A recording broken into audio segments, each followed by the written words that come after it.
नमस्कार साथियों, मंजिल की मुस्कुराहट चैनल में आप सभी का स्वागत है। हमारी आज की कहानी का नाम है हक की लड़ाई। शाम के समय पार्क से सैर करके लौटे प्यारेलाल जी अचानक अपने घर के गेट पर आकर रुक गए। उन्हें फिर से वही नज़ारा याद आ गया जब उनका पोता दीपू इसी गेट से रोता चिल्लाता हुआ हॉस्टल भेजा गया था। अश्रुपूरित आंखों से वे घर के गेट को निहारने लगे। अपने प्यारे पोते की चीखें अभी तक उनके कानों में गूंज रही थी। माँ का रौब भरा चेहरा और पिता की गुस्से भरी निगाहें देखकर वह बोल रहा था, आखिर कौन सी दुश्मनी निकाल रहे हैं आप मुझसे? मैंने आपका बिगाड़ा ही क्या था जो आप मुझे अपने से दूर कर रहे हैं? फिर अपने दादा का हाथ पकड़कर लिपट कर बोला था, दादाजी मैं आपको बहुत प्यार करता हूँ।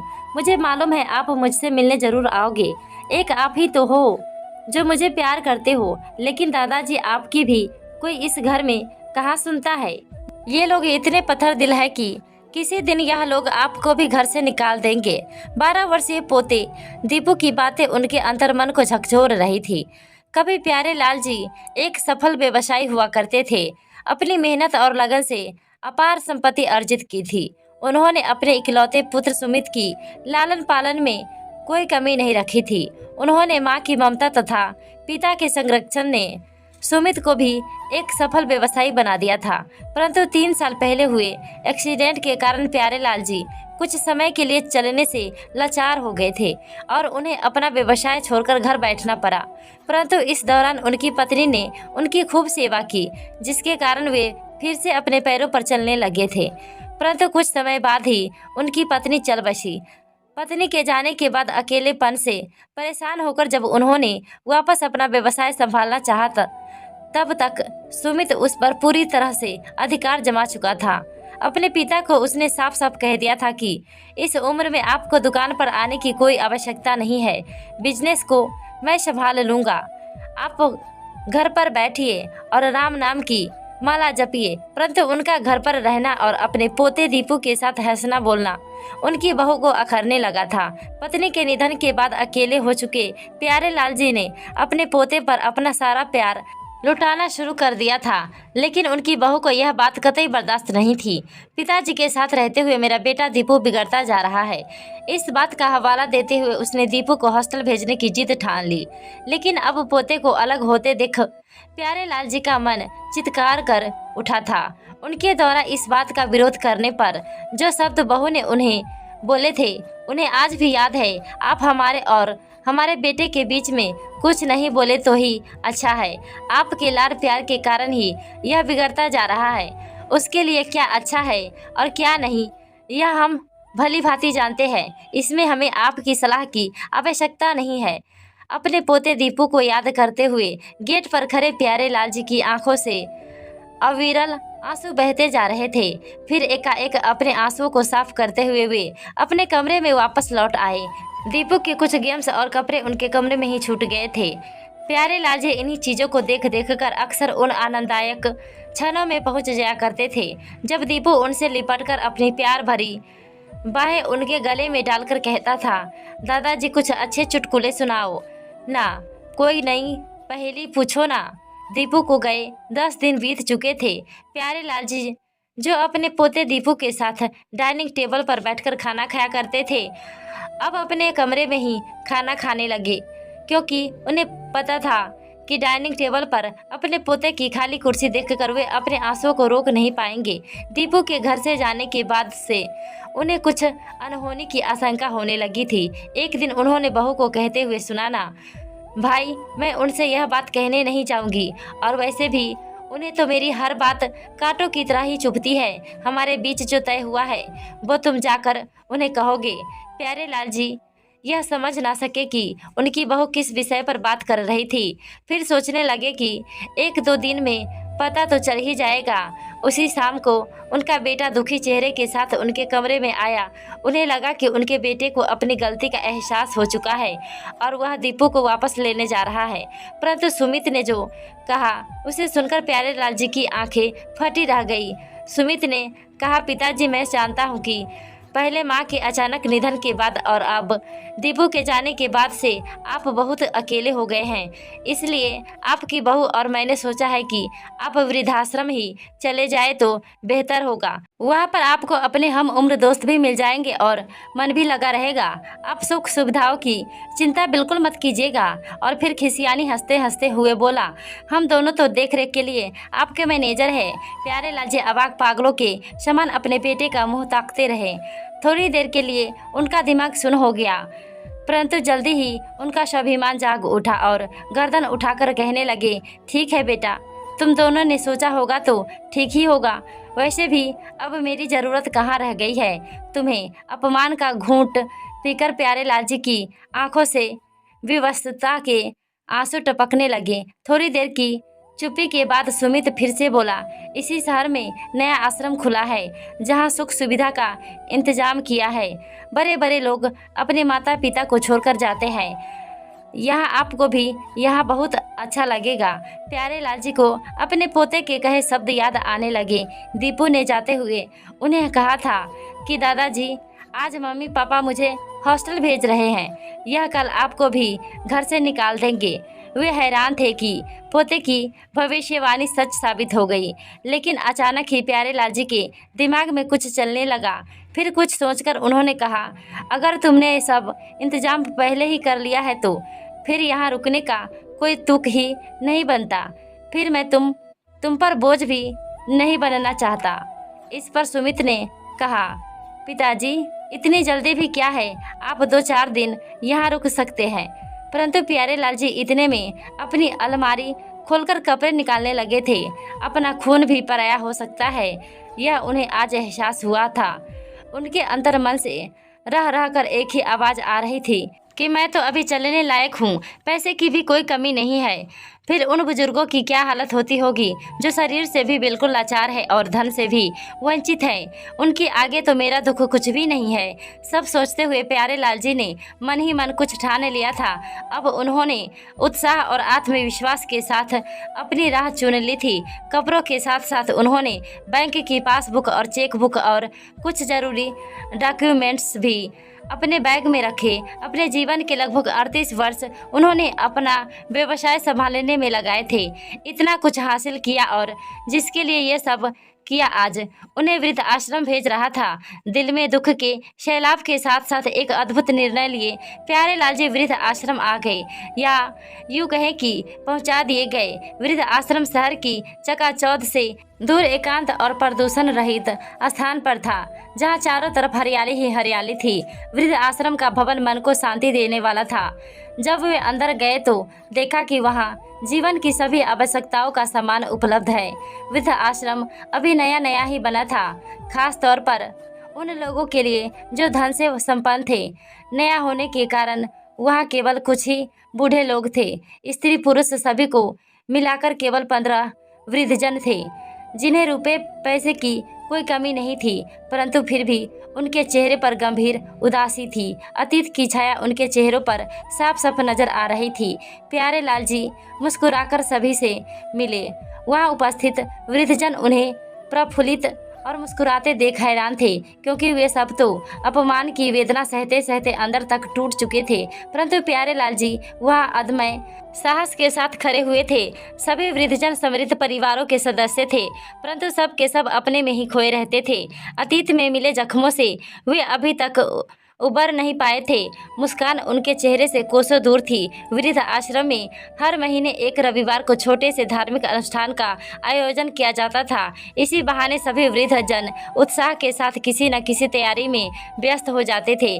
इस बार भागवत कथा करवाई जा रही थी। जब भागवत कथा चल रही थी तो प्यारे लाल जी का ध्यान विशेष तौर पर भागवत कथा की कुछ पंक्तियों की ओर गया।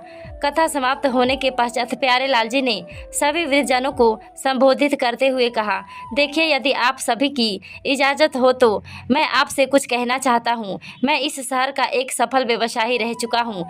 कुछ समय पहले ही मेरी पत्नी की भी मृत्यु हो चुकी है। अब मैं अपने बेटे सुमित के साथ रह रहा था। आप सबके समान ही मुझे भी घर का अवांछित सदस्य समझकर यहाँ भेज दिया गया है। मायूस तो मैं भी बहुत हो चुका था, लेकिन मेरे साहस ने मुझे हारने नहीं दिया और आज भागवत कथा सुनकर जो ज्ञान मुझे मिला है उसे मैं आप सभी के साथ बांटना चाहता हूँ।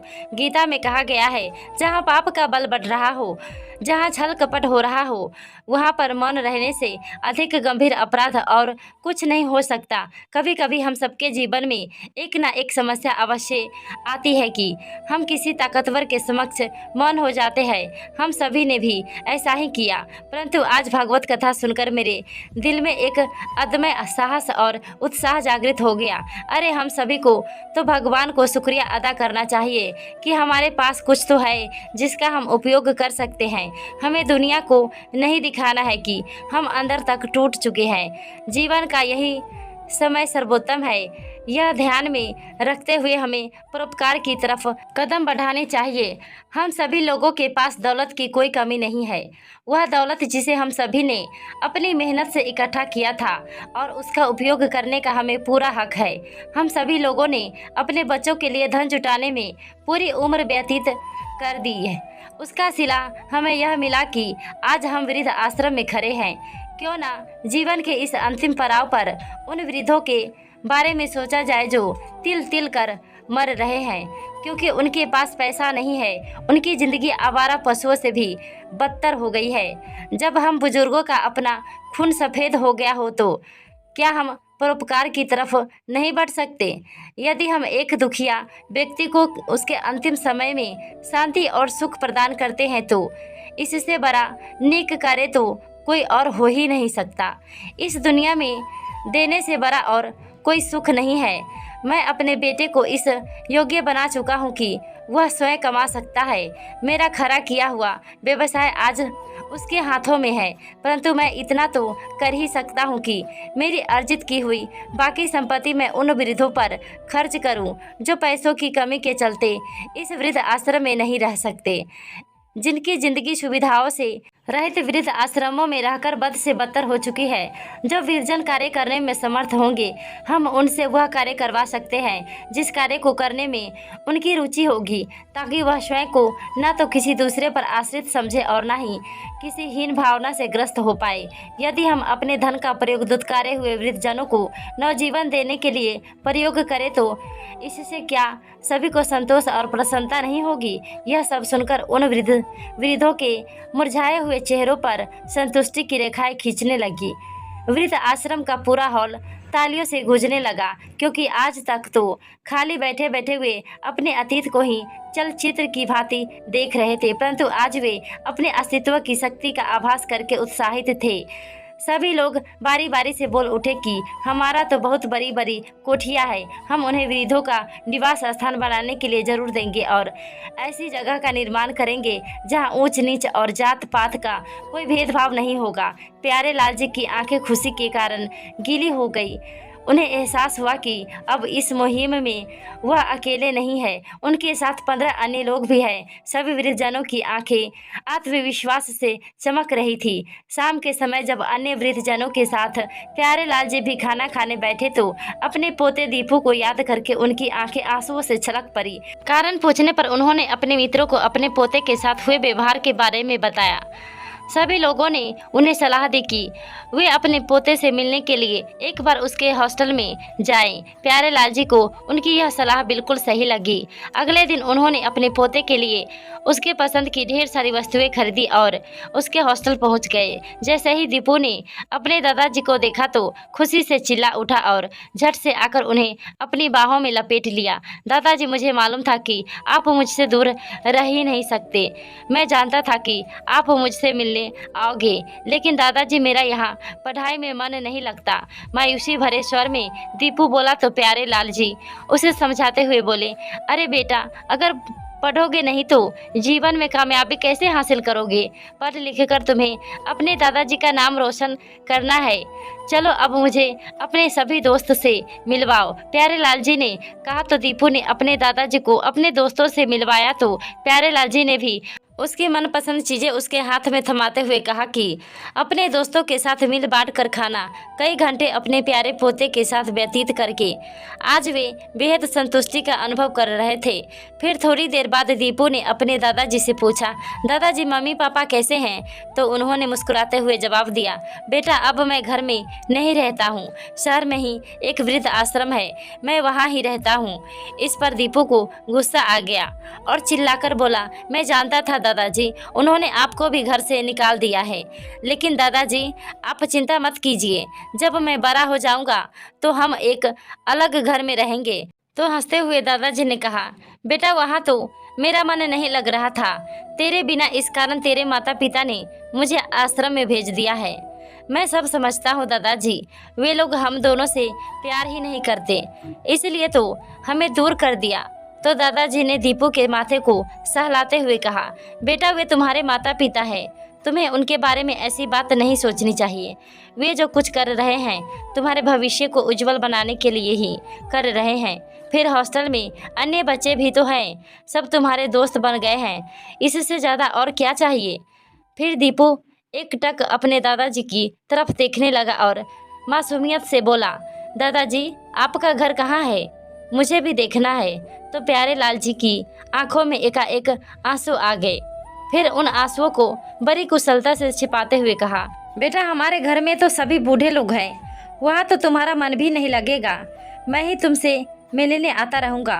वृद्ध आश्रम से वापस लौटने के बाद प्यारेलाल जी काफ़ी देर तक निराश और उदास बैठे रहे।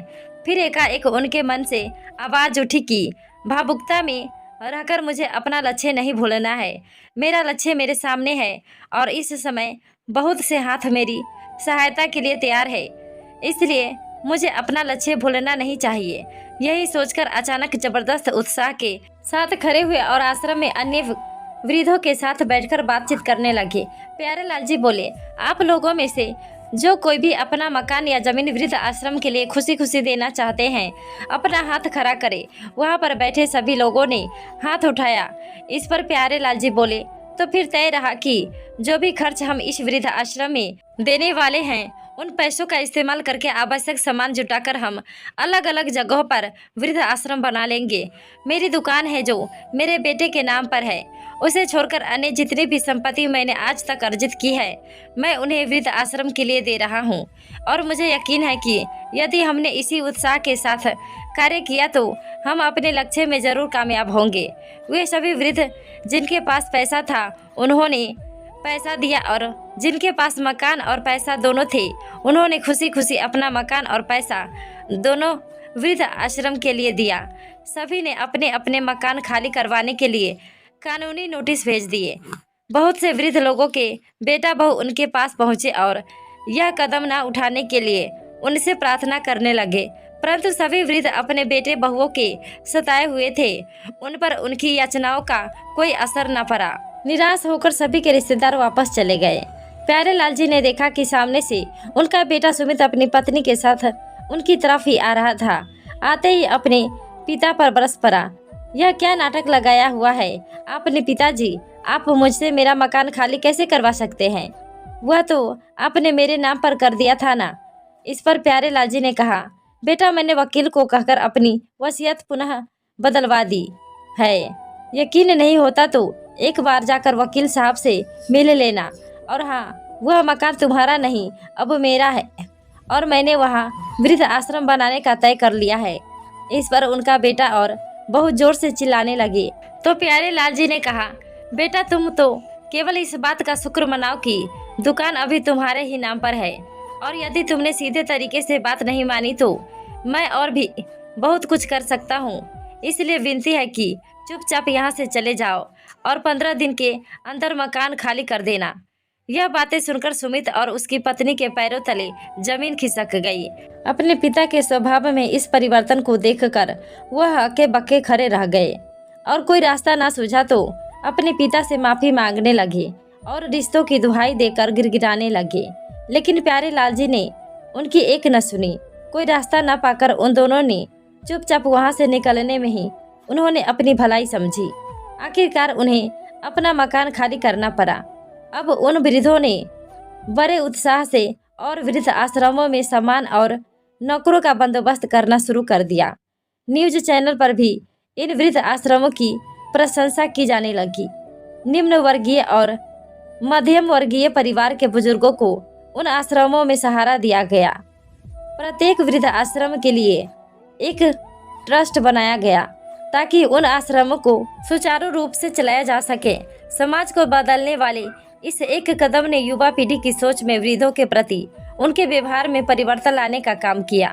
उनकी देखा देखी ही बहुत से अन्य धनवान लोगों ने उन आश्रमों को अपना पैसा और सहयोग देना शुरू कर दिया, क्योंकि वे स्वयं भी इन वृद्ध आश्रमों के महत्व को समझ चुके थे। उनमें भी परोपकार की भावना जोर मार रही थी, या फिर हृदय के किसी कोने में उन्हें भी मालूम था कि एक न एक दिन उन्हें भी इन आश्रमों की आवश्यकता पड़ सकती है। आज अपने घर, जिसे प्यारे लाल जी ने वृद्ध आश्रम में परिवर्तित कर दिया था, एक कक्ष में बैठे हुए वे एक अलग ही आत्मविश्वास और गर्व का अनुभव कर रहे थे। उनके चेहरे पर शांति के भाव थे। यदि अपने हक को पाना है तो उसके लिए लड़ना ही पड़ेगा। इस कहावत को उन्होंने सही कर दिखाया था। परोपकार के जिस कार्य को करने का उन्होंने बीड़ा उठाया था, असल में तो उन्हें प्रेरणा देने वाले उनके स्वयं के बेटा बहू ही थे। प्यारे लाल जी ने महसूस किया कि देने से बड़ा कोई और सुख नहीं है, और उन वृद्ध आश्रमों में रहने वाले सभी वृद्धों के चेहरे पर एक विजय भरी मुस्कान देखकर उन्होंने जीवन का यह सबसे बड़ा सुख प्राप्त कर लिया था। अब प्यारे लाल जी हर सप्ताह अपने पोते दीपू से मिलने उसके हॉस्टल जाया करते थे और कुछ समय अपने पोते के साथ ही बिताया करते थे। अपने दादाजी का साथ पाकर दीपू भी अब बहुत खुश रहने लगा था। अब वह खूब मन लगाकर पढ़ाई कर रहा था ताकि एक दिन वह बहुत बड़ा आदमी बनकर अपने दादाजी के बुढ़ापे की लाठी बन सके। दोस्तों, यह कहानी कैसी लगी कमेंट में अपना राय जरूर बताएं। धन्यवाद।